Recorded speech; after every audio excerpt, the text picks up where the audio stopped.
Notre bilan, au terme de ces 3 jours, est bon. C'était un beau congrès. Comme nous, les gens de gauche, nous savons qu'il faut que soit un congrès pour qu'il accomplisse sa mission. Une sorte de rituel qui peut paraître un peu étrange à ceux qui nous regardent de l'extérieur, qui a des saveurs que nous seuls sommes capables de percevoir. Déjà, un congrès de gauche calme, c'est pas banal. Un congrès de gauche fraternel, peut-être que c'est parce qu'il n'y a pas de place à prendre. Et que quand il y en a, on ne se dispute pas pour y aller.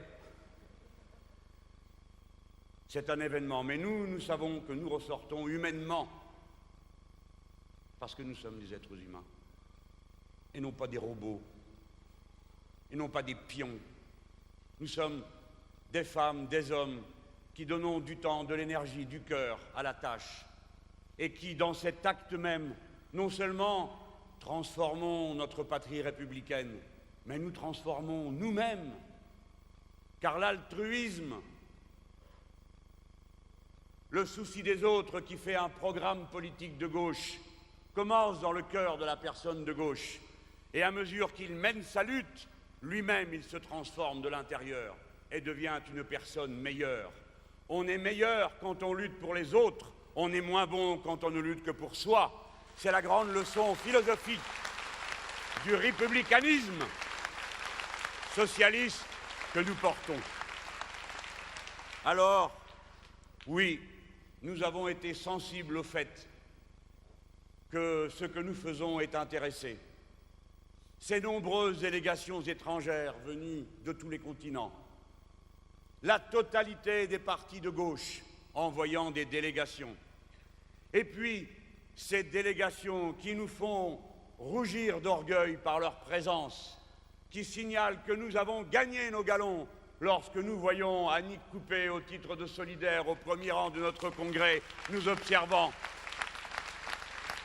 ou les dirigeants de la FSU, ou bien la glorieuse CGT représentée par sa délégation nationale.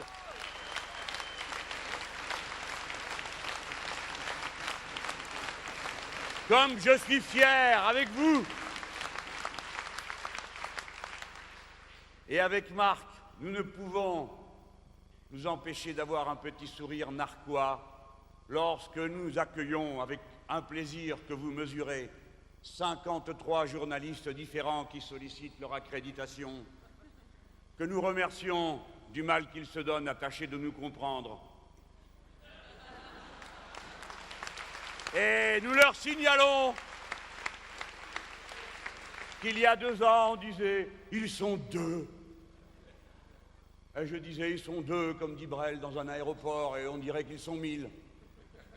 Ou bien, paraphrasant Corneille, je pourrais dire « même pas sous l'obscure clarté qui tombe des étoiles, puisque nous sommes sortis seulement des margouillis du Parti socialiste et que nous nous sommes arrachés aux fouilles des gauchistes. Bon, même pas 500, 2. Et lorsque nous ne sommes même pas arrivés au port, nous ne nous vîmes pas 3000, mais 7000, alors que nous ne sommes pas encore à destination. 6 parlementaires. Nous avons gagné nos galons, non pas en allant discuter sur un tapis vert à Sa Majesté le Parti socialiste, le droit d'exister. Nous avons été rencontrer les électeurs. Ils ont élu le président du parti de gauche, député du Grand Sud-Ouest, avec autant de voix qu'il en faut, amis et camarades, pour élire 5 députés nationaux. Voilà comment nous gagnons nos galons, avec le peuple, pour lui, à son service. Et la clameur de notre voix se fait entendre jusqu'au fond du pays, parce que c'est la voix de l'authenticité. Bon. Alors après, pourquoi c'est comme ça? Hélas, il faut que je m'en fasse une raison. Ce n'est pas aux qualités littéraires d'une plume trempée dans 11 livres que je dois le succès de celui que je viens de publier en votre nom. s'il s'en est mis en place 40 000, et s'il est aujourd'hui une sorte de best-seller des essais politiques, c'est parce que le parti de gauche, cofondateur du Front de gauche, nonobstant nos personnes qui ne sont rien, ayons l'intelligence de le comprendre. Ce parti, cette formation populaire, de classe, et qui vise à être de masse, est en résonance avec le cri de la patrie républicaine qui ne supporte plus les privilèges et la tyrannie de l'argent et du président des riches. Voilà le fond du message. C'est pourquoi je puis dire après d'autres, non, le parti de gauche ne vise pas à rassembler je ne sais quelle avant-garde, à regrouper une improbable extrême gauche plurielle. Le parti de gauche, avec ses alliés du Front de gauche, veut être au cœur de la gauche. Mais qu'est-ce que le cœur de la gauche? Ce ne sont pas ces appareils et appareillons qui parfois en obstruent les principales veines. Le cœur de la gauche, c'est le cœur du peuple, le cœur des gens qui parlent simple, qui dit qu'il veut changer son destin, qui en a assez de pâtir, misérer et galérer, alors que le pays est si riche, si puissant, et qu'il pourrait agir en sorte que chacun de ses enfants puisse vivre dignement, que les anciens soient protégés, que ceux qui sont malades soient soignés, que ceux qui en ont le besoin soient transportés. Le pays le peut, le parti de gauche est le parti de l'enthousiasme positif qui dit la France est grande, tous peuvent vivre ensemble.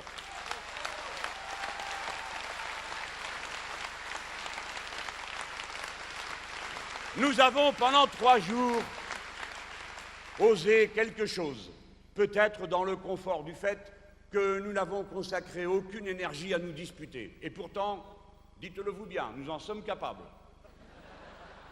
Il y en a ici qui, à eux tout seuls, peuvent écrire des dizaines de textes contradictoires les uns contre les autres. Nous avons voulu montrer l'exemple, comment, dominant ce qui à chaque moment, pour une intelligence raffinée, et les intelligences de gauche le sont, dominant tout ce qui pouvait conduire à vouloir préciser au point de se séparer. Si nous avons posé cet acte de responsabilité entre nous pour aller à l'essentiel, être capable de porter un message fort, clair, avec une équipe groupée, diverse, paritaire, si nous en avons été capables, alors tout le monde en est capable. Il est possible de surmonter tel ou tel point, certes essentiel, qui peut nous opposer les uns aux autres, pour aller à l'essentiel, reprendre en main le drapeau qui a failli tomber, qui ne serait plus proposé à la France, celui de la gauche qui veut changer le destin, héritière du fracas de 1789, de la Commune de Paris, du Conseil national de la Résistance et de tous les grands moments où la patrie s'est ébrouée pour porter les couleurs qui la font aimer du monde. Parce que nous avons fait cela, nous avons pu faire un congrès comme personne n'en fait, parfois on en fait un peu trop.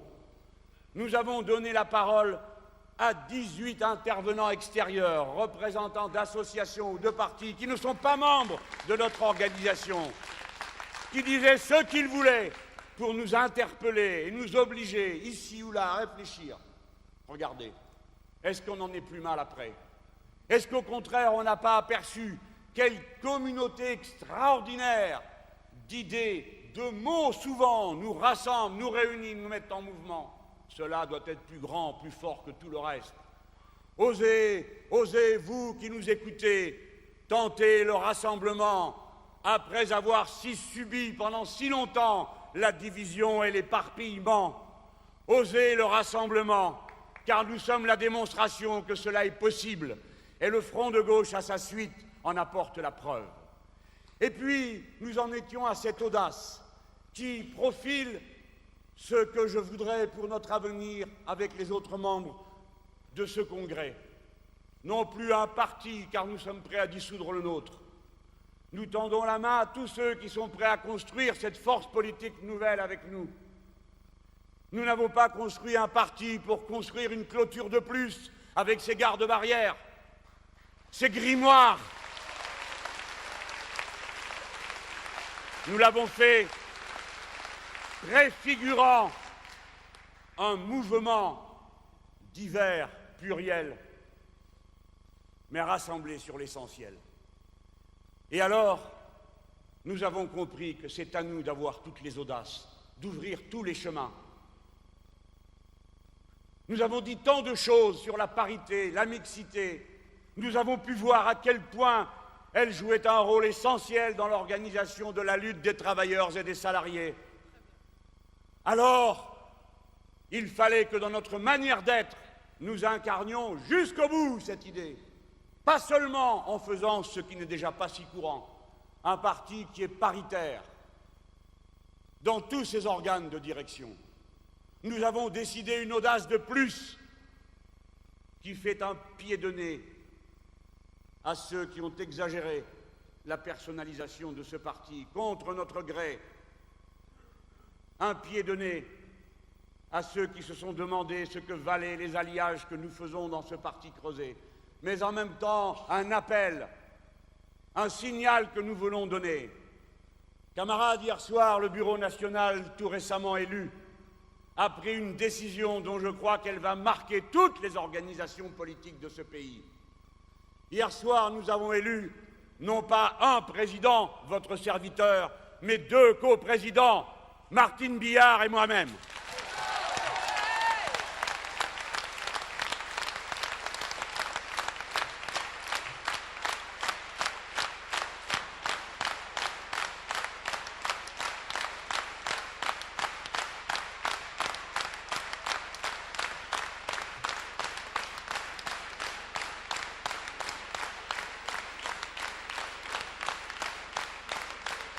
Vous pouvez, camarades congressistes,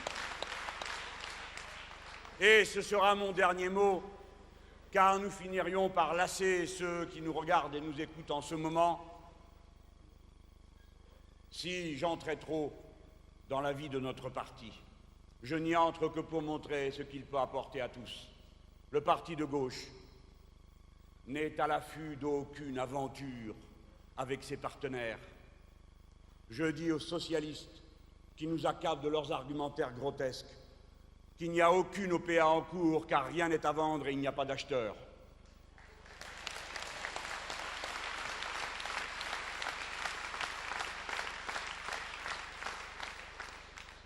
Le front de gauche est la plus glorieuse réussite de notre jeune équipe et des dirigeants communistes qui ont pris la dure décision, compte tenu des incertitudes que la formule comportait, de la grandeur et de la puissance de ce parti, de l'oser. Voilà, vous pouvez être fiers de votre congrès, chers camarades, s'il a permis d'adresser ce signal. Ce signal qui est transmis à cet instant par 2 chaînes de télévision, dont je veux saluer l'intérêt qu'elles manifestent pour notre congrès, LCP et LCI. Vous voyez, je sais dire autre chose que des mots amers à propos des médias. Nous avons besoin des médias pour faire vivre la démocratie et c'est pourquoi nous sommes si exigeants. Nous avons besoin d'une liberté des médias, mais il faut qu'elle soit complète. Ce ne peut être la répétition des griots sans fin se recopiant les uns les autres pour débiter les mêmes absurdités. Nous avons besoin de cette liberté parce que notre peuple ne peut penser sans la diversité, sans la contradiction. Si nous sommes ce parti de contradiction, c'est par respect pour la souveraineté du peuple. On ment et on triche quand on fait croire au peuple qu'il n'y a qu'une seule solution possible, qu'il n'y a qu'une seule politique possible. On lui ment, on lui confisque sa souveraineté, on l'empêche de réfléchir. La liberté de la presse est consubstantielle à la liberté elle-même, et c'est pourquoi nous sommes si exigeants à son égard et que nous en perçons la condition sociale. Il n'y a pas de liberté possible dans les médias aussi longtemps que seront exploités comme le sont la moitié des personnes qui ont une carte de presse et qui n'ont pas un contrat de travail à durée indéterminée. Quand on fait faire des articles et des reportages à l'abattage, aux pièces, alors que chacun d'entre eux devrait être ciselé, mûri, avec le temps qu'il faut pour faire les choses intelligentes, qu'il s'agisse de produire des objets ou des articles. Bien. Maintenant, j'ai parlé de la résonance de notre parti avec les événements. Elle part bien sûr du mouvement social. Oh, on en a parlé. Son ampleur nous a tous stupéfiés. Quand nous avons commencé, mes amis, quelle angoisse. On nous a assommés à peine sortis, avec le rapport du corps, qui, vous vous en souvenez, le Conseil d'orientation des retraites, avait prévu à 40 ans des choses qu'il serait bien incapable de mettre en mots pour 4 jours. Et de tout cela, il ne ressortait qu'une chose, comme les médecins de Molière: abracadabra, voilà pourquoi votre fille est muette, voilà pourquoi vous n'avez plus droit à la retraite. Le reste étant d'inutiles paraphrases sur plusieurs centaines de pages. Et alors, grâce aux organisations syndicales et à leur unité, et à elles seules, le mouvement s'est levé. Je le dis sans joie. Le Front de gauche, bien sûr, est entré dans le combat dès la première heure, diffusant, expliquant, courant de tous côtés pour appeler au combat, réveiller ceux qui perdaient espoir avant même que la bataille ait commencé, chipoter sur les stratégies, disputer sur les façons. Mais on aurait dû voir la gauche politique se souvenir à l'unisson que la retraite à 60 ans a été adossée sur des décennies de lutte syndicale, mais qu'elle avait été arrachée par la bataille politique et la victoire du programme commun. C'était à elle de monter la première en ligne pour dire ce qui était vrai. En 1981, quand la patrie ne produisait que 1000 milliards d'euros, si c'était possible à cette époque, alors ça l'est encore plus lorsqu'elle produit 1795 milliards d'euros par an, c'est-à-dire le double. Voyous, bandits, vampires, qui nous volaient nos années de vie arrachées par la lutte. Ces années de petits bonheurs simples, à tous ceux qui ne réclament pas pour eux la possession d'une île, d'un volcan ou d'un fleuve, mais demandent seulement à pouvoir profiter de la vie, du soleil qui se lève, de la rosée sur l'herbe et de toutes les splendeurs modestes de l'existence. Laissez-nous vivre.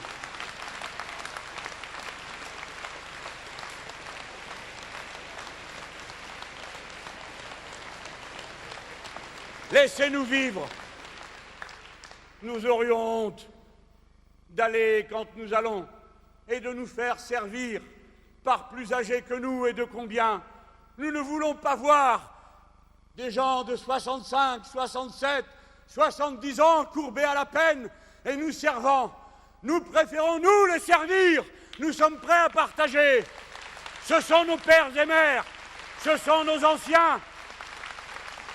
Étonnez-vous que nos enfants soient descendus si nombreux. Monsieur le Président de la République, qui prenait des grands airs et qui dit comment il est irresponsable d'appeler les jeunes.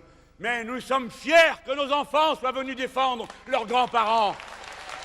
Cela montre que nous les avons bien éduqués.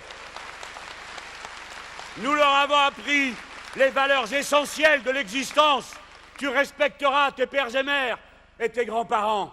Nous sommes fiers de nos enfants. Et vous, on se demande où vous vivez pour ne pas avoir enseigné de telles valeurs à vos enfants, à vous. ou si vous leur apprenez si jeunes à se dire « profite et tais-toi ». C'est pourquoi, quand le président de la République, avec ce ton désinvolte qui est le sien, tourne la page du mouvement des retraites, en saluant au passage les syndicats, comme les seigneurs d'autrefois saluaient la main molle les manants qui les entourent, sans dire un mot de ce qu'a été cette lutte, des souffrances qu'elle a infligées au peuple, des semaines de salaire perdus par les cheminots, les employés, les raffineurs, tant et tant de braves gens, et parmi eux, tant de femmes qui, n'ayant pas de salaire complet et vivant déjà en dessous du seuil de la pauvreté, ont encore donné par leur lutte et leur allant, privant leurs familles de biens qui pourtant ne sont que l'élémentaire et le nécessaire pour donner au combat des autres. Notre pensée d'abord se tourne vers les nôtres, ceux qui ont pâti et souffert. Et je dis combien nous sommes fiers, avec les communistes, avec la gauche unitaire, d'avoir été fait ces collectes qui ont permis d'alléger la souffrance, si peu que ce soit. Gloire aux travailleurs qui ont lutté. Salut aux syndicalistes bafoués, méprisés, maltraités, et qui, dans cette circonstance, ont permis que la lutte ait lieu. Salut au cheminot Jérôme, arrêté au coin d'une rue et jeté en prison parce qu'il portait un badge de la CGT, je ne veux pas croire autre chose, et jeté en prison pour 5 semaines, pour l'exemple, paraît-il. Nous sommes fiers de lui, nous lui disons notre solidarité complète et totale avec lui et tous les autres. Nous ne jetons pas de pierre, nous ne cassons pas. Ce n'est pas nous, ce ne sont pas les syndicalistes, et fort heureusement, à Lyon, la CGT a fait la démonstration que ce n'est pas elle qui cassait. Alors, quelle est la signification pour nous au plan politique de tout cela? Une leçon essentielle. La classe ouvrière et les salariés et les employés sont de retour sur la scène politique de ce pays. Voilà la leçon. Travailleurs, n'en redescendez plus. Cette scène est la vôtre. Et d'ailleurs, n'ayez cure d'écouter ceux qui vous disent que tout est dit. La lutte continue parce que nos syndicats nous appellent à lutter. Pas de discussion, pas de traînaillerie dans les rangs. Le 23, on remet ça. On remet ça. Groupez-vous. Groupez-vous. Et vous tous qui m'écoutez, les gens, syndiquez-vous, entrez dans le combat. Ne laissez pas toujours les mêmes marcher, si souvent seuls, les jours où ça ne va pas. Aidez-les, car maintenant, voici venu notre tour. Si nous nous y mettons tous, syndiquez-vous, organisez-vous. Et saisissez tous les outils dont vous pouvez disposer pour mener vos combats, et notamment les outils politiques. La scène de la lutte sociale est dirigée par nos syndicats. La scène de la lutte politique, le front de gauche, le parti de gauche, entendent en assumer toute la responsabilité. Oui, il y en a qui vous disent on verra après. Eh bien, on verra après aussi. Mais en attendant, dans le moment que nous vivons, il y a à faire. Enfin, c'est bien M. Sarkozy qui avait dit qu'il n'avait pas de mandat pour supprimer la retraite à 60 ans. C'est bien lui qui a fait réformer la Constitution, et c'est bien dans cette Constitution qu'il y a une disposition qui prévoit la possibilité des référendums populaires. Alors, M. Fillon, qui allait vous exprimer à l'Assemblée nationale le 23 prochain, ou le 22, je vous mets au défi, puisque cela dépend de votre majorité. Déposerez-vous un projet de loi organique qui permette les référendums populaires maintenant? Osez le faire. Nous l'exigeons. Nous l'exigeons. Nous l'exigeons. La Constitution le prévoit. Votre devoir est de le faire. Vous devez proposer la loi organique. Et si vous n'avez pas assez d'imagination pour le faire, Si les députés de droite, tout disloqués qu'ils sont de se faire tordre les bras à chaque séance dans un sens et dans l'autre par leurs chefs ineptes qui leur demandent de faire semblant d'être des députés et surtout d'obéir. Si vous n'avez pas assez d'idées, alors nous vous donnons rendez-vous le 2 décembre, parce que le 2 décembre est présenté dans une niche parlementaire une proposition de loi de nos camarades verts et écologistes qui propose la transposition en loi organique de la possibilité de faire un référendum.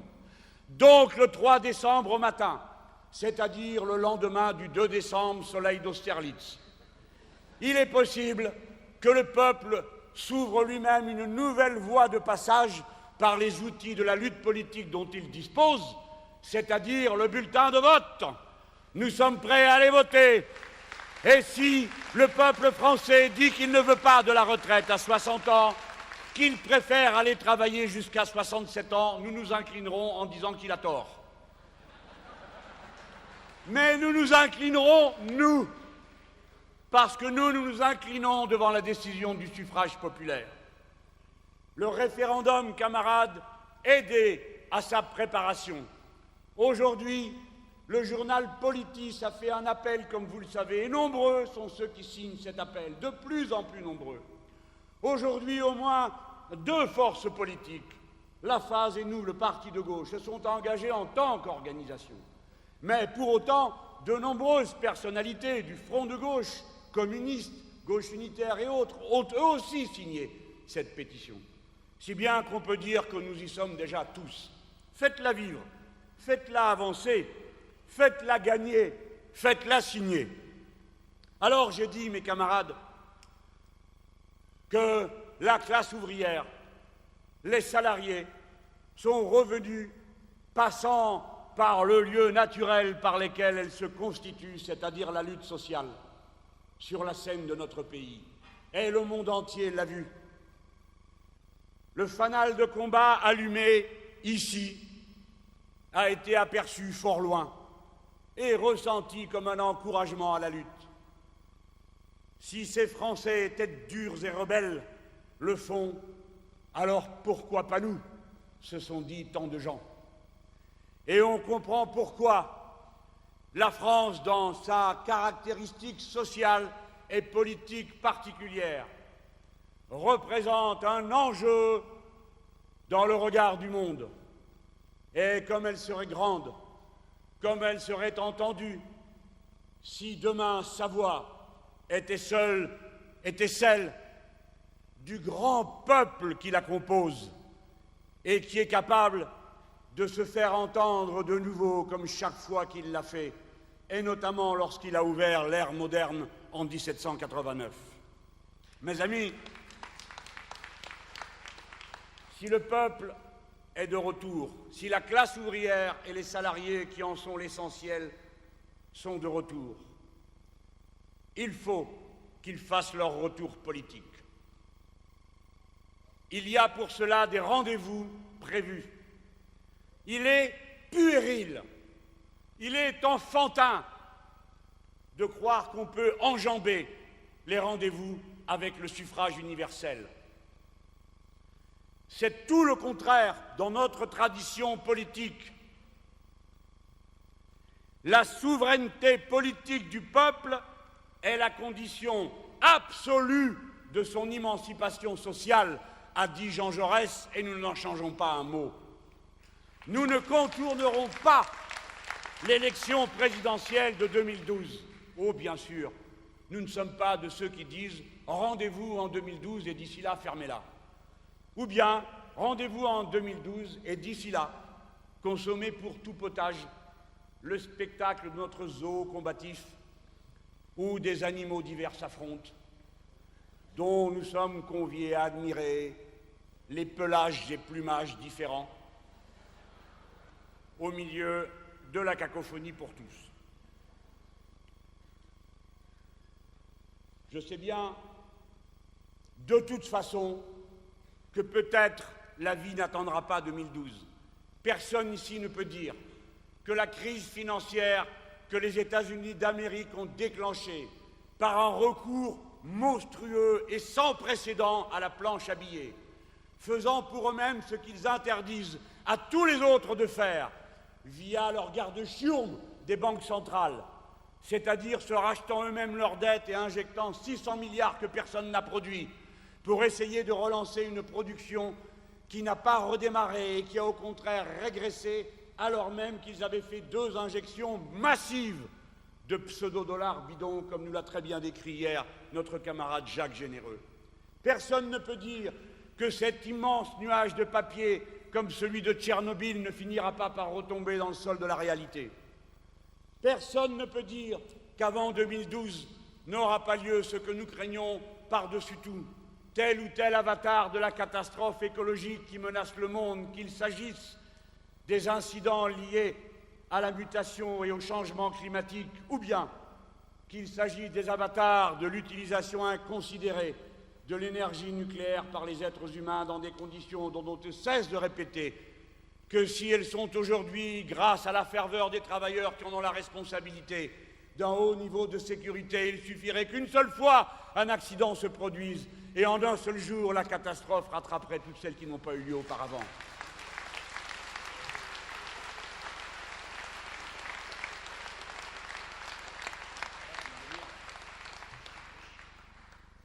Qui peut dire que non, les 600 000 hommes de troupes que les États-Unis d'Amérique ont disposés tout au long des pipelines et des gazoducs de la planète, sous différentes appellations favorables aux droits de l'homme, et divers prétextes qui les conduisent à embaucher des masses croissantes de mercenaires sans foi ni loi, dont c'est devenu le métier d'aller tuer et de se faire tuer.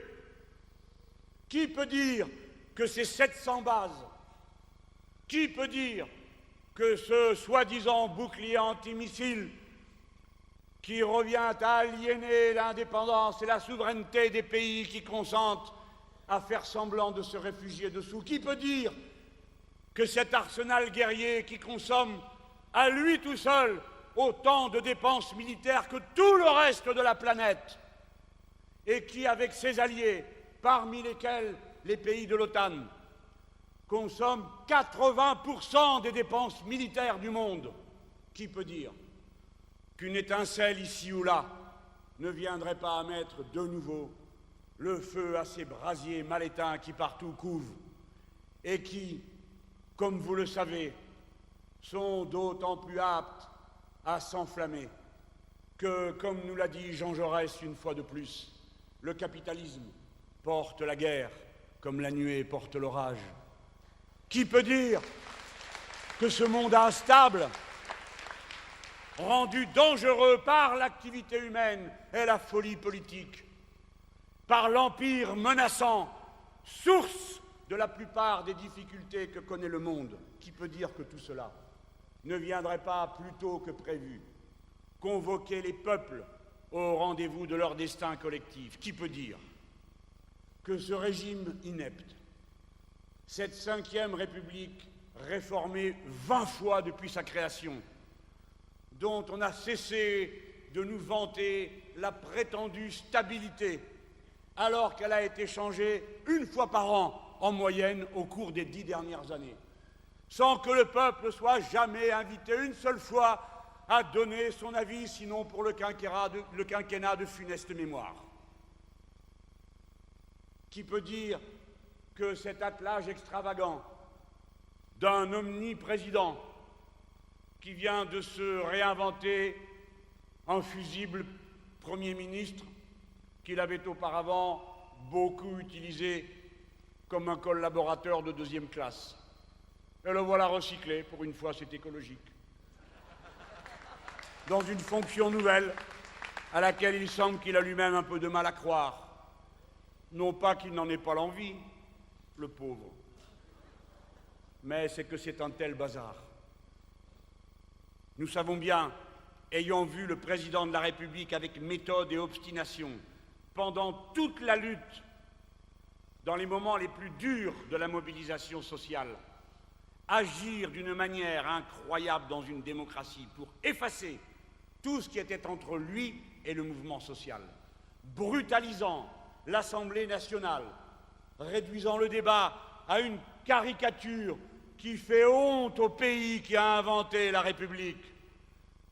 Et puis, provoquant au Sénat, avec l'appui des fourbes permanents de la vie politique, les sournois toujours disponibles pour vous frapper dans le dos après vous avoir fait des sourires mielleux, ces faux amis engluants, ce néant de la vie politique où se nouent les carrières de tous ceux qui n'ont point d'idées. Le centre,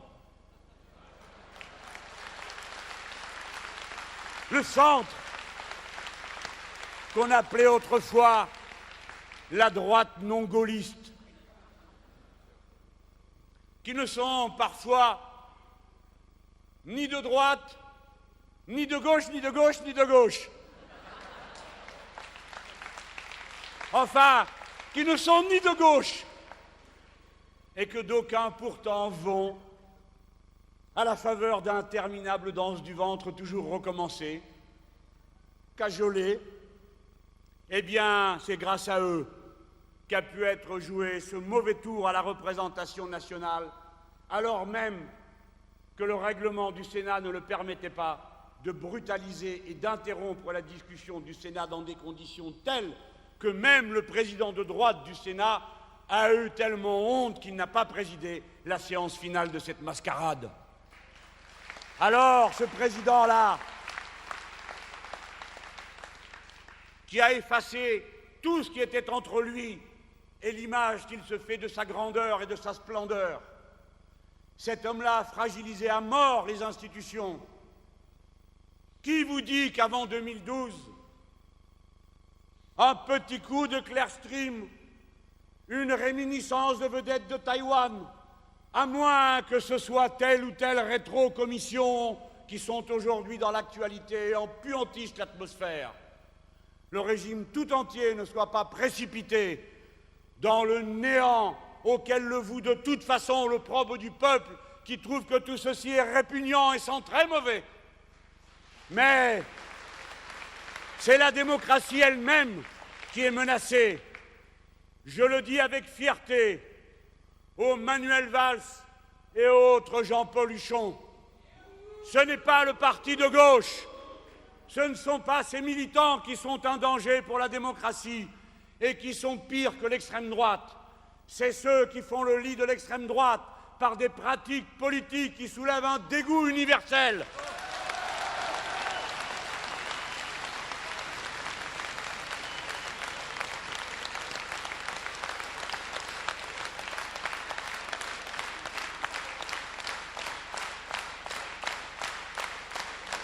Camarades, non seulement nous n'enjamberons pas 2012, mais en raison même des risques et des tumultes dont je viens de vous parler, nous ferons de chaque moment une préparation politique de 2012. De chaque moment, parce que le peuple français doit être prêt en permanence à être politiquement prêt à prendre des décisions sensées, approfondies, en connaissance de cause. C'est notre boulot de faire ça. N'allez pas courir derrière les syndicats en leur disant « marchez devant, on est derrière, on ramasse les bulletins de vote ». Nous avons un travail à faire, le nôtre, augmenter le niveau de conscience politique de notre peuple pour qu'il comprenne quelle est la tâche qu'il doit accomplir pour être à la hauteur du destin qui est le sien et des exigences qui sont celles de la patrie républicaine. Du peuple salarié, des ouvriers. Non, je le dis à mes camarades gauchistes, pour qui j'ai de la considération et du respect pour leur opiniâtreté dans le combat. Non, une élection n'est pas un reflet de la situation. Non, une élection n'est pas une tribune où l'on s'exprime. Une élection transforme politiquement la chair du peuple qui se constitue.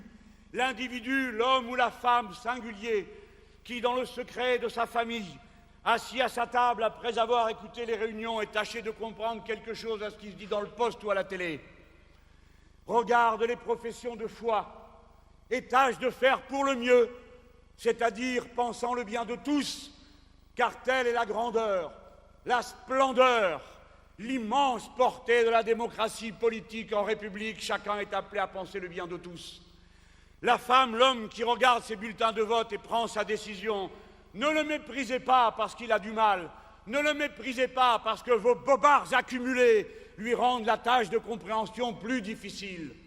Il se transforme dans la décision politique qu'il prend, à l'instant sacré où il choisit le bulletin.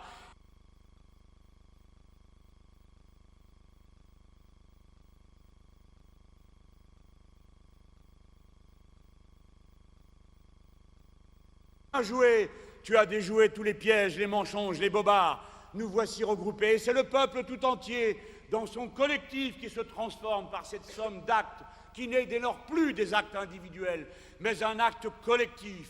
Oui, la démocratie politique est constitutive de l'existence du peuple en tant que catégorie souveraine qui décide. Il n'y a pas d'autre possibilité que celle-là. La leçon de l'Amérique latine, le cri que pousse le parti de gauche et le front de gauche lorsqu'il appelle à la révolution citoyenne, c'est que la grande transformation qui est nécessaire dans ce pays, qui va d'abord changer les institutions par une constituante, organiser ensuite l'expulsion de la propriété capitaliste, des secteurs essentiels des biens communs de l'humanité, comme l'eau, l'énergie, le transport, la santé, l'éducation, qui va mettre au poste de commande les valeurs sacrées, héritées de la longue lutte des Lumières qui s'est frayé son chemin de la liberté de penser dans l'obscurantisme religieux. Ce long chemin qui trouve son épanouissement dans les valeurs de la République, liberté, égalité, fraternité, socialisme, écologie, droit pour chaque être humain d'accomplir son destin d'être humain, c'est-à-dire toutes les potentialités dont il dispose, non pas pour lui-même, mais pour lui et pour les autres. Voilà le programme de la révolution citoyenne. Il nécessite cette transformation intime de chacun de celui et de celle qui prend un bulletin de vote. Non, une élection n'est pas un reflet. On construit, on modifie, à condition que le peuple commence par ne pas se laisser diviser contre lui-même. Vous tous qui m'écoutez, les gens, n'oubliez jamais, quelle que soit la religion, quelle que soit la couleur de peau, quel que soit le sexe, tous les êtres humains sont semblables par leur commune humanité et par leur intérêt général attaché au même écosystème qui le rend possible.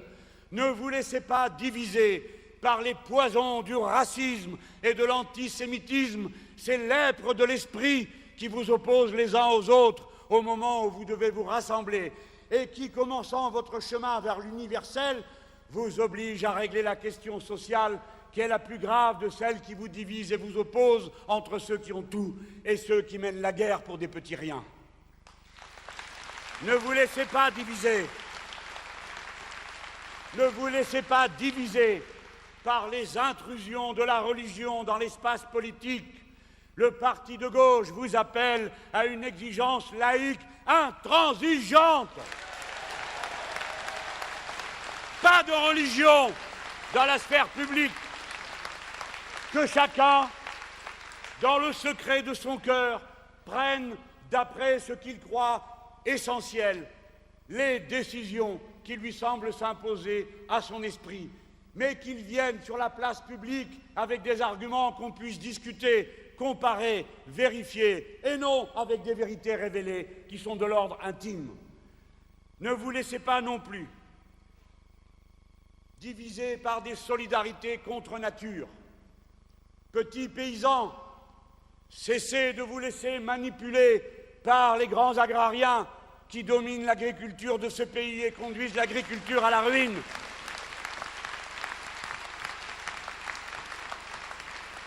Ouvriers du rang, cessez de croire les mauvais conseillers qui vous disent que votre voisin est votre ennemi. L'ennemi, c'est l'oligarque.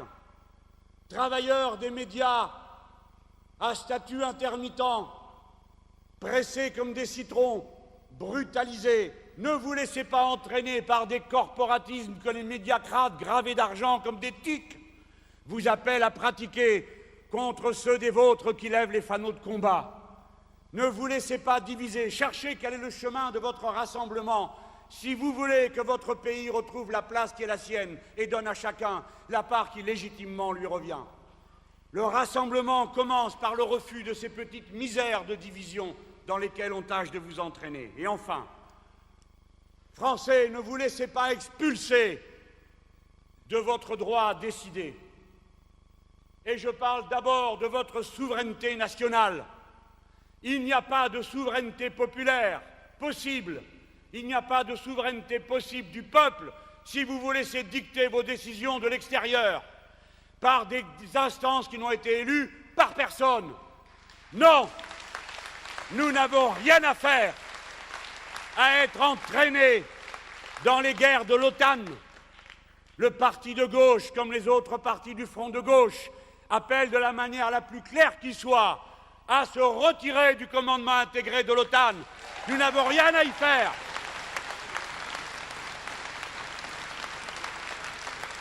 Les Français n'ont l'intention d'envahir personne, en tout cas si c'est nous qui dirigeons. Et c'est la raison pour laquelle ils refusent de participer à ces cohortes confuses qui s'organisent le long des pipelines et des matières premières dans le monde. Nous ne voulons pas de l'accord qui a été conclu avec les Anglais et qui aboutit, sous prétexte d'économie grotesque, à ce que, paraît-il, on partage les porte-avions. Eh bien, il ne nous reste plus qu'à partager les guerres aussi pendant qu'on y est. Et puisque nous n'allons pas en Irak, nos porte-avions n'iront pas en Irak, même si les Anglais y vont. Nous n'avons rien à faire. Nous n'avons rien à faire en Afghanistan. Et si en 2012 et même avant, nous avions la responsabilité de ce pays, séance tenante, les troupes françaises seraient rappelées là où elles doivent être, à protéger les frontières de la patrie et rien d'autre. Pas question. Le bilan de la guerre d'Afghanistan est une calamité totale. La loi islamique qui est appliquée par la Constitution sous la protection de nos armes. Des mercenaires entretiennent et protègent des cultivateurs de pavots comme il n'y en avait pas sous les talibans. 80% de l'argent qui est donné en Afghanistan retourne directement dans les caisses des mercenaires et des agences intermédiaires qui viennent participer à cette guerre. Ça suffit de nous dire qu'on est là-bas, soi-disant pour protéger les femmes qui sont tout aussi exploitées, aliénées, opprimées qu'elles l'étaient auparavant, mais cette fois-ci avec en plus vos bombardements et vos guerriers.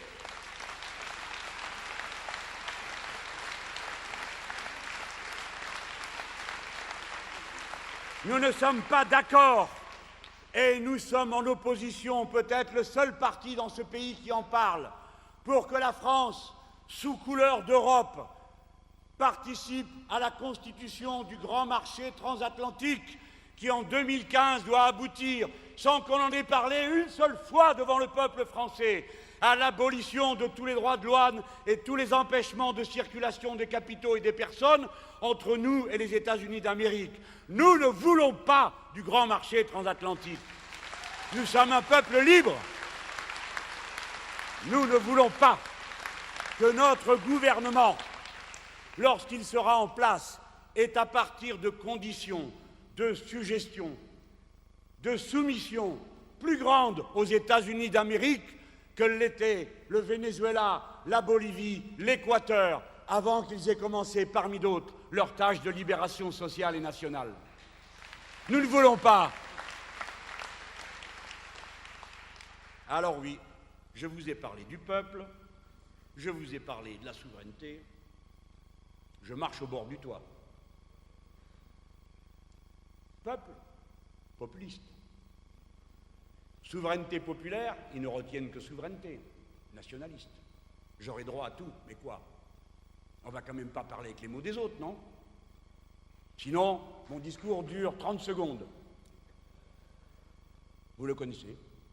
Toute la pensée politique de notre époque tient en 3 mots, ou 4. Concurrence libre et non faussée, circulez. Eh bien non. Ce n'est pas la marchandise qui règne, c'est le peuple. Mais de quoi est-ce que je vous parle? C'est un congrès ici, avec des gens qu'on a vus, qu'on a entendus, qu'on a fait. Qui est le peuple? C'est une catégorie politique. On n'entrait pas trop dans les détails dans le passé. Le peuple, tout le monde comprenait. C'était la plèbe. Il n'est pas beau. Car Bourdieu a bien décrit pourquoi les pauvres sont moches. Les pas bien éduqués. Les qui lisent Sartre ne retiennent que les adjectifs. Et ainsi de suite. C'était la plèbe. Et moi, je m'honorais dans ce souvenir de me dire tribun du peuple, pensant au tribun de la plèbe, de la Rome antique où se fit la première grève populaire, lorsque, fatigué de servir les puissants, le peuple décida de monter sur l'Aventin et de ne plus rien faire. Et pour redescendre et faire le boulot, il a bien fallu que les aristocrates cèdent. Ça me suffisait.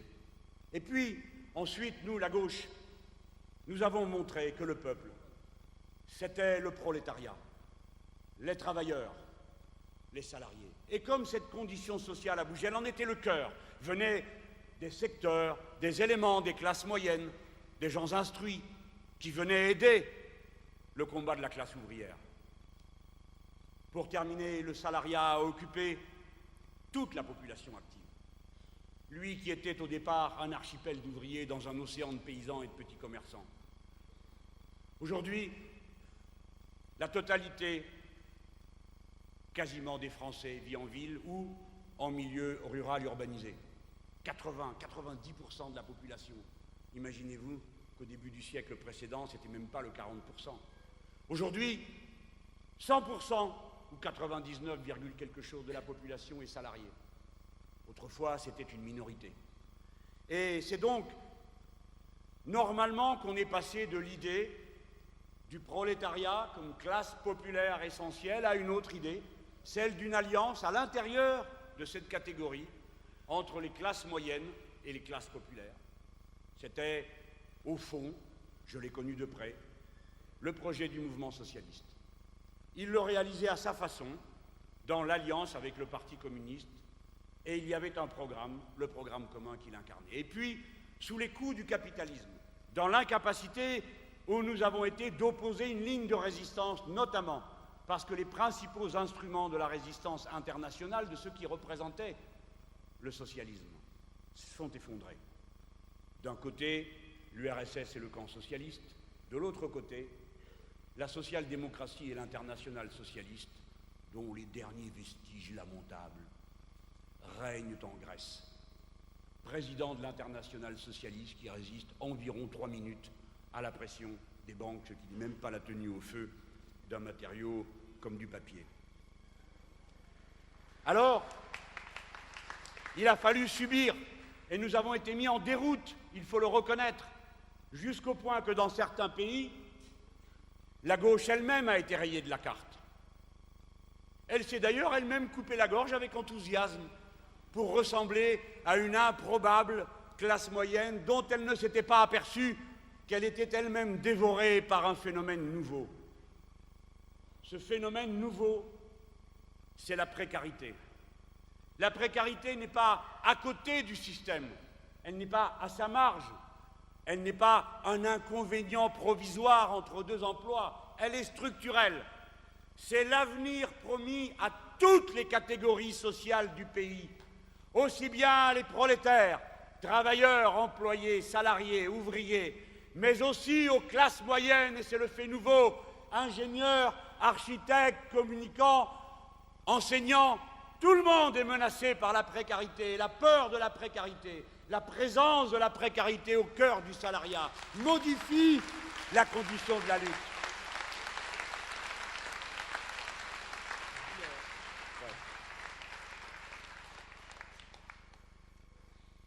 C'est pourquoi, camarades, vous ne pouvez pas penser le futur de la France, le futur de l'Europe.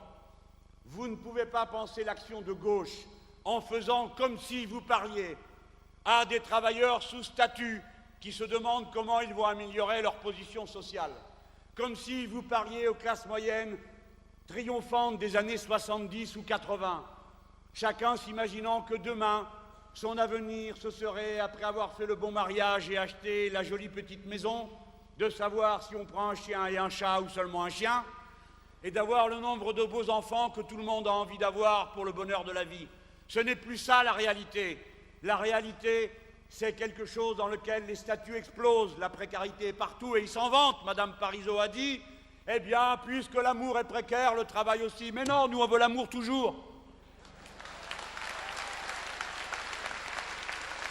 Je ne vous dis pas qu'on y arrive, mais enfin on essaie. On ne part pas battu. Le précariat, mot composé par les sociologues qui combinent prolétariat et précaire. Le précariat est une catégorie sociale qui s'étend des classes moyennes jusqu'aux classes moyennes supérieures, à qui on est en train de jouer le bon tour, de dire à chacun « regarde-moi bien dans les yeux, comme tu as de l'énergie ». Ils n'en peuvent plus, ils sont éreintés d'avoir de l'énergie, de courir partout, de téléphoner du matin au soir, de se trimballer avec leurs ordinateurs pendant les vacances et la nuit. Comme tu es tellement dynamique, pourquoi ne serais-tu pas auto-entrepreneur? Paye-toi tes droits sociaux. Et voilà la grande entreprise qui vous transforme un travailleur hautement qualifié, ingénieur, architecte ou autre, en auto-entrepreneur, c'est-à-dire quelqu'un qui se coupe la gorge lui-même, qui se retrouve à faire du travail à la tâche, comme les ouvriers du 19e siècle qu'on achetait à la pièce. Voilà la modernité, la précarité. Précarité, c'est l'ennemi de l'humanité depuis que l'humanité existe. C'est contre la précarité de la récolte incertaine qu'on a inventé l'agriculture. C'est contre la précarité de la chasse incertaine qu'on a inventé l'élevage. C'est contre la précarité de l'abri que la tempête emporte qu'on a inventé de construire. C'est contre la précarité de la vie qu'on a inventé les dieux. C'est contre la précarité toujours que l'humanité s'est constituée et organisée. Et aujourd'hui, on nous la propose comme horizon de modernité. C'est une régression en dessous de la barbarie.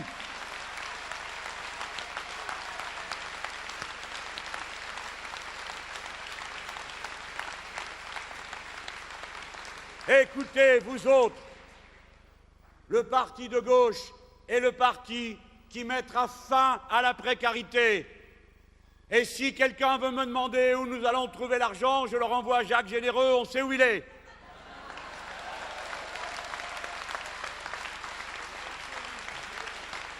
Écoutez-moi les gens, 842 000 non titulaires de la fonction publique, dont 70% de femmes. Le parti de gauche vous dit, si nous gouvernons, tout le monde sera titularisé.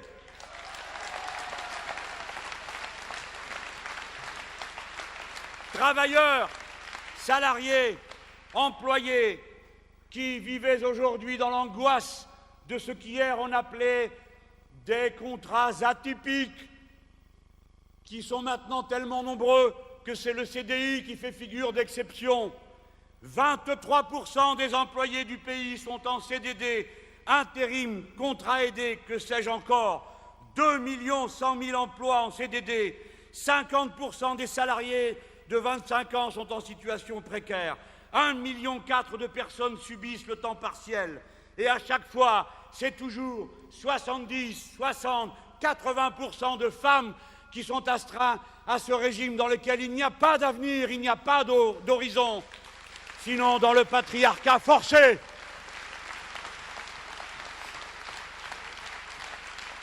Voilà à qui nous parlons. Et nous leur disons, à côté de tous ces bavards qui mettent 2 heures à vous dire ce qu'ils vont faire, nous n'avons qu'1 minute à vous le dire, on va régler le problème. Parce que c'est pour ça que vous allez nous élire. Et on le réglera à séance tenante. Et vous tous, ne me regardez pas avec des gros yeux. Vous êtes dans un pays qui a la capacité de faire vivre tout le monde dignement de son travail à la condition qu'on partage. Et on va partager.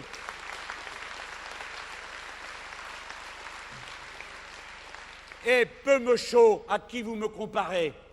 On va partager en prenant tout ce qui dépasse au-dessus d'une certaine somme, parce que c'est de l'abus que vous l'ayez, et on en a besoin pour faire autre chose. Peut-être qu'on vous le redonnera quand on n'aura plus besoin de rien, puisque ça a l'air de vous obséder autant.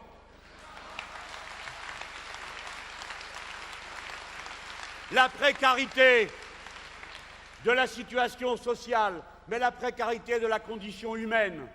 Le parti de gauche vous dit « nous ferons ce qu'il faut », notamment en rendant public de nouveau la ressource qu'est l'eau et l'énergie pour que les premiers mètres cubes et les premiers kilowatts et les premiers mètres cubes de gaz soient gratuits. Nous n'acceptons pas, quand le pays a fait tant d'efforts pour se les payer, quand les travailleurs d'EDF, GDF ont fait tant d'efforts professionnels pour nous doter du premier réseau du monde électrique, nous n'accepterons pas que l'on vende les 300 000 kilomètres que représente ce réseau au privé qui ne l'entretiendra pas. Nous ne sommes pas d'accord pour qu'après avoir fait tous ces efforts, après avoir donné tant de cœur, tant de générosité au travail, qu'après cela, on voit bondir le nombre des coupures qui fait que l'on est passé de moins de 30 000 par an à plus de 300 000, plongeant des familles entières dans l'obscurité et dans le froid. Nous ne voulons pas. On trouvera comment faire. C'est pas dur. Voilà, ce préalable vous montre un peuple que le capitalisme de notre temps, avec des grands mots, la modernité, le blabla de la réforme qui signifie toujours « présente-moi les faits que je te botte le cul », et tout ce vocabulaire destiné à attraper les gogos qui peuvent se figurer que demain, sans passer par la roue des millions et je ne sais quoi, on va se retrouver riche au prix d'un quotidien de misère et de galère. Eh bien, notre tâche, devant ce peuple atomisé par des conditions sociales qui ont été organisées de longue main pour que chacun s'oppose à chacun, la tâche politique est de constituer le peuple, sortir cette poussière humaine de ses oppositions, de sa dispersion, pour la rassembler. Et cela se fait dans la politique, cela se fait dans le vote, cela se fait dans le mouvement social. C'est pourquoi la révolution citoyenne commence chaque fois que quelqu'un se met en mouvement au nom de l'intérêt général. Elle commence dans chaque localité où l'on défend une poste, en associant les travailleurs de la poste, les citoyens, les usagers, les associations et les élus. Ce sont des mobilisations populaires. Voilà ce que veut dire la révolution citoyenne. Voilà ce que veut dire la ligne politique populaire dont se réclame le parti de gauche. Et je me fiche complètement de l'injure que vous croyez avoir trouvée pour pouvoir me désigner. Si vous avez peur à ce point du peuple, que vous pensez qu'un mot décliné du peuple comme populisme est une injure, je reçois cette injure avec gratitude. Je ne suis pas avec le peuple, je suis du peuple. Et nous tous ici, nous sommes le peuple. Nous n'avons pas honte. Nous sommes fiers de cela. Le peuple va constituer son programme politique par sa propre mobilisation. Il suffit qu'il pense à l'intérêt général et il commence à écrire le programme. L'intérêt général, il est fondé d'abord par la leçon que nous enseigne l'écologie politique. Si l'écosystème humain est détruit, il n'y a plus de discussion même sur l'intérêt général.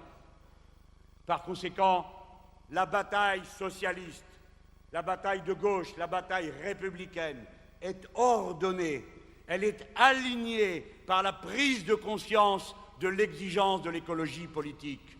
Voilà pourquoi nous sommes ce parti qui est à la fois rouge et vert, et que, à notre manière, dorénavant, pour quelque temps, nous allons symboliser à la coprésidence de ce parti. Maintenant, pour que cela puisse se faire, je vous en supplie, je demande aux médias du pays, je demande à nos adversaires ou à nos concurrents politiques, je vous en supplie, permettez que le débat ait lieu. Permettez qu'on puisse parler du fond. Cessez de me regarder en vous demandant si je me suis fâché avec Pierre Laurent, alors que je ne me suis pas fâché. Et quand je vous dis que je ne me suis pas fâché, cessez de me demander si c'est de la langue de bois. Cessez de guetter le sang, la contradiction, les personnes. Ne me comparez pas à Georges Marchais, parce que je vous répondrai toujours pareil. Il est vivant dans le cœur de milliers et de millions de communistes. Et vous ne me tirerez jamais un mot contre lui. Mais ce n'est pas moi qui ai choisi ça. Paix à ses cendres et à celles de tous nos illustres prédécesseurs dans la lutte. Mais nous sommes en train d'inventer autre chose. La meilleure des preuves que c'est autre chose, c'est que vous ne savez même pas comment m'appeler. Je suis le bruit et la fureur, le tumulte et le fracas, celui de notre temps, de notre époque. C'est l'heure des caractères et cette salle est remplie de mauvaises têtes. Voilà ce qu'est le parti de gauche.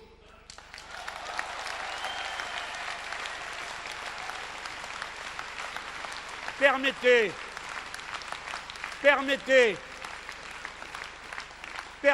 que le débat ait lieu, je vous en conjure.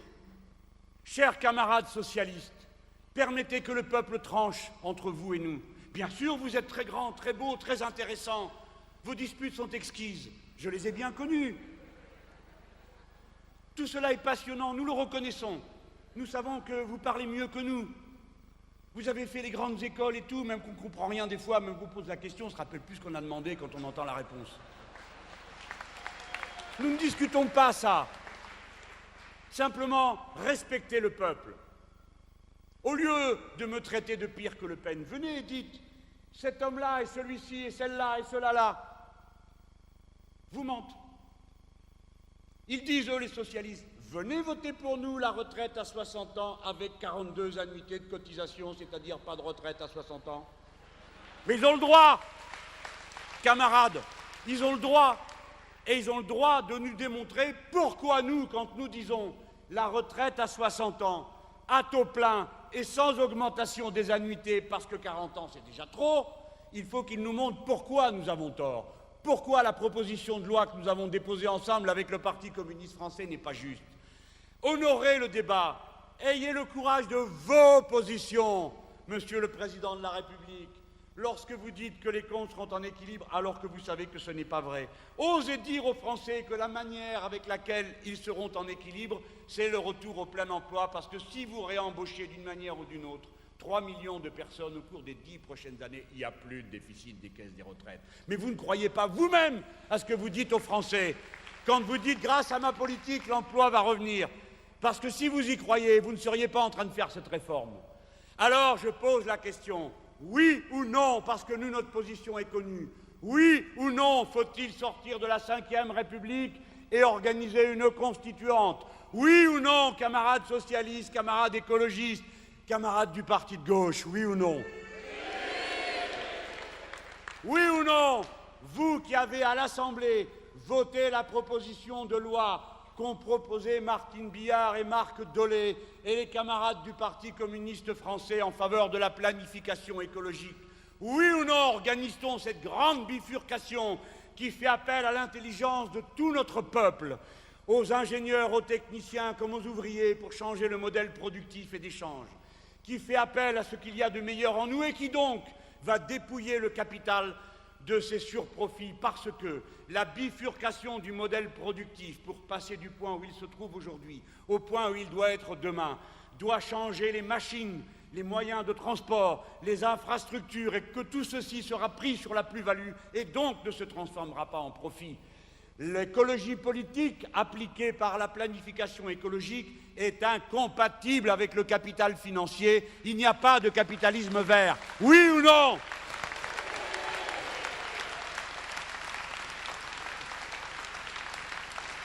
Se présentant devant le peuple, irez-vous faire des collections de promesses, d'ailleurs tout à fait émouvantes et dont nous pouvons partager une partie, mais irez-vous avec ce programme sans dire aux gens, vous savez, il y a quand même un inconvénient, on a signé un traité qu'une bonne partie d'entre nous a validé au Congrès de Versailles.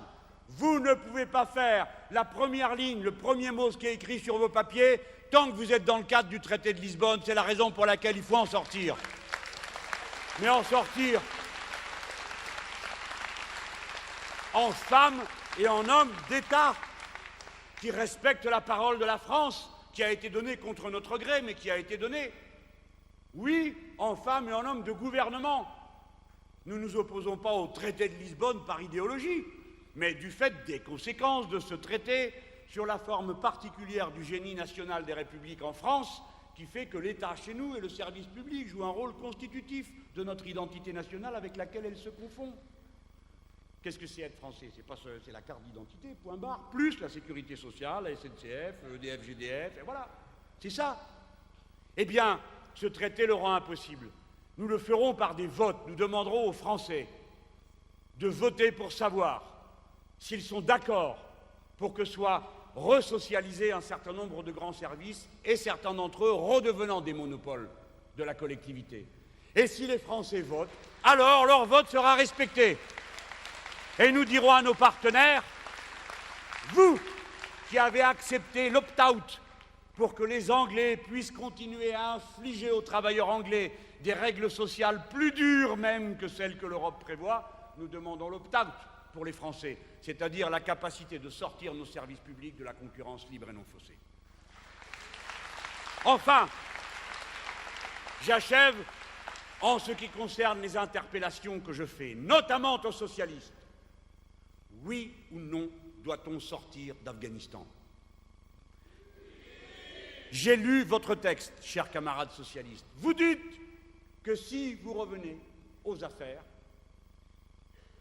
en 2012, vous examinerez si les conditions dans lesquelles les troupes sont là-bas sont encore conformes aux objectifs de départ. Si vous attendez 2012 pour vous faire une idée, je vous invite à lire dès aujourd'hui les résolutions du Parlement européen sur le sujet, je vous les ai résumées tout à l'heure. Mais je me permets juste de vous signaler la chose suivante, c'est que le temps que vous arriviez et que vous y réfléchissiez, les Américains eux-mêmes seront peut-être déjà partis. Parce qu'eux envisagent de s'en aller en 2011. Mais peut-être que vous voudriez rester tout seul.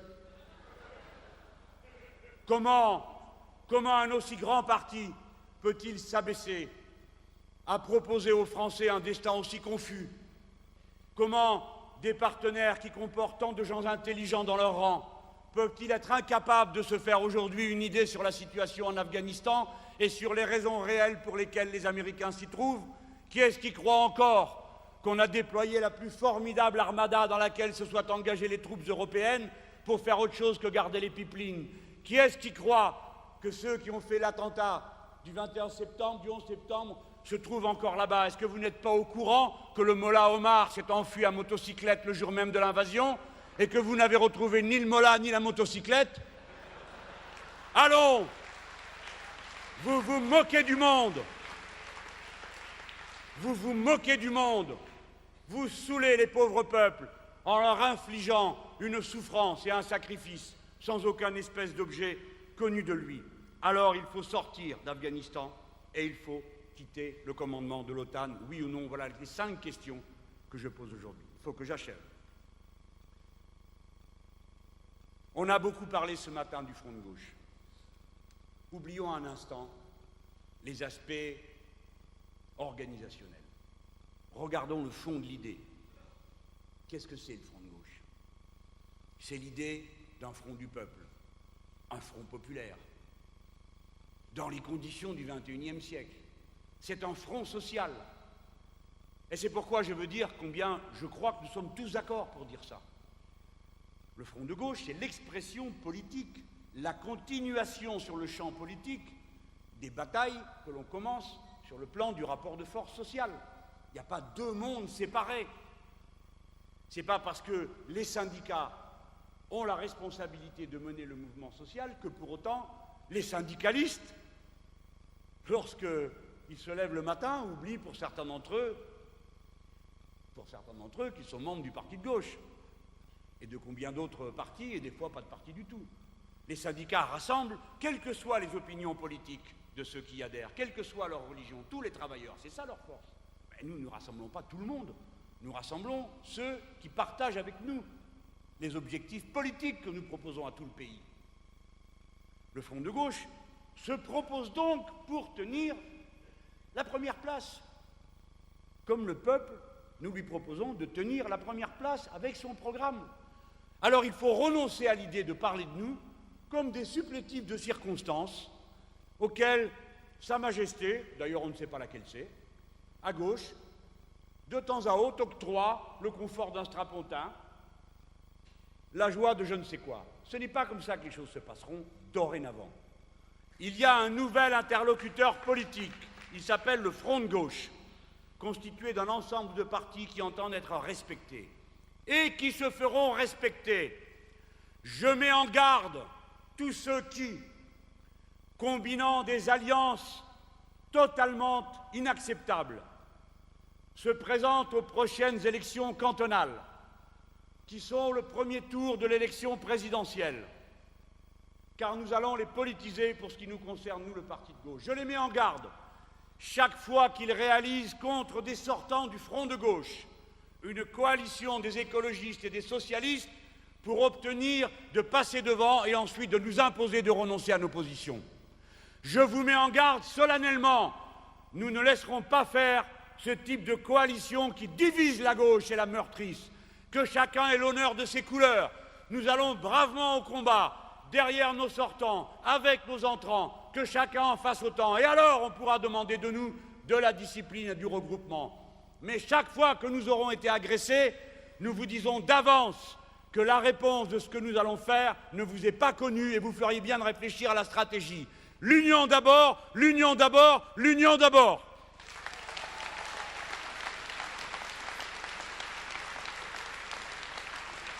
Déjà, nous avons fait l'objet d'une question. 2 formations politiques demandent à entrer au Front de gauche. La phase, vous l'avez entendu tout à l'heure par la bouche de Clémentine Autain, et le MPEP. Pour notre part, le parti de gauche, ne nous exprimant que pour nous-mêmes, nous sommes partisans, oui, qu'ils entrent avec nous au Front de gauche. Hein ?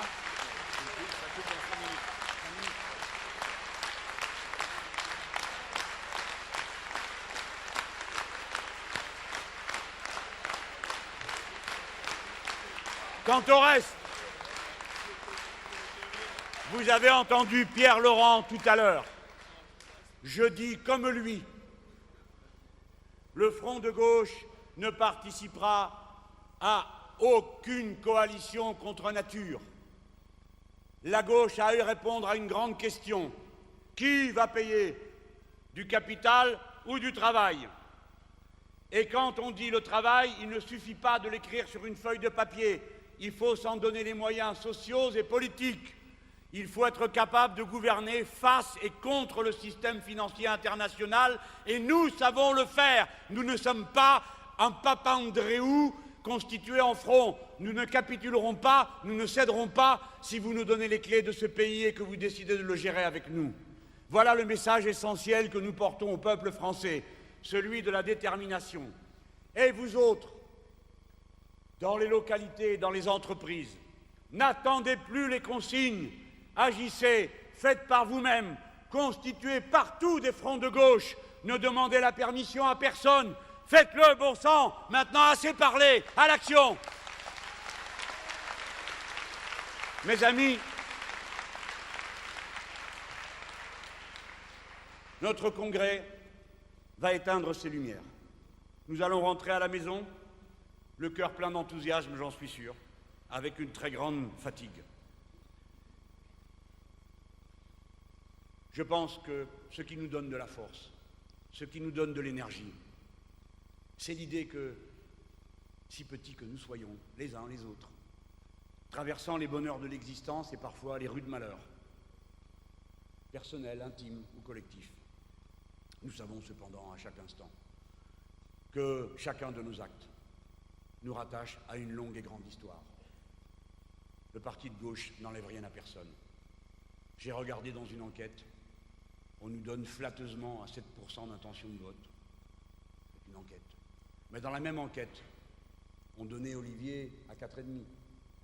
Vous voyez bien que nous ne prenons rien à personne, nous additionnons. Et si nous nous additionnons, alors, au lieu de commencer la prochaine grande bataille politique, en nous demandant tous les jours si nous serons là jusqu'au bout, nous pourrions la commencer en nous disant nous avons derrière nous la force déjà des 2 chiffres qui peuvent nous amener à proposer à notre peuple un destin triomphant qui lui permet de retrouver sa place et l'image formidable d'encouragement au combat qu'il serait. Si nous sommes si forts, si petits que nous soyons, c'est parce que nous sommes et nous restons, quelle que soit l'épaisseur de la couche de cendre, la braise intacte, qui peut remettre le feu d'une seule étincelle à des cœurs qui n'attendent que cela. La nature et l'histoire, dit Jean Jaurès dans ce beau discours que nous avons retrouvé à Buenos Aires. La nature et l'histoire, malgré leur brutalité et leur férocité, sont un cri d'espoir.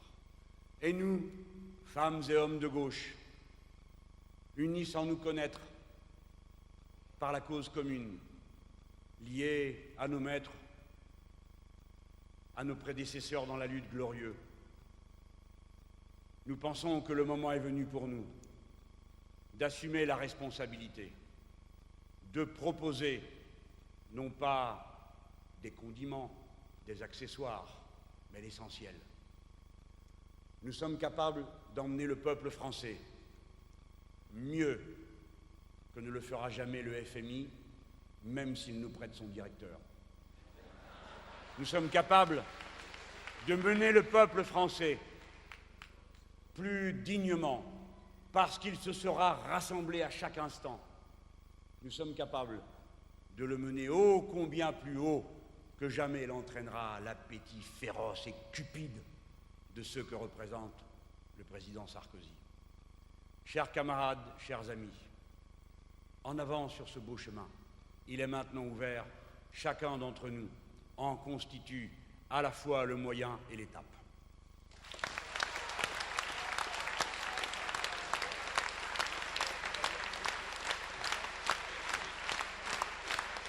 C'est la fin du congrès du parti de gauche qui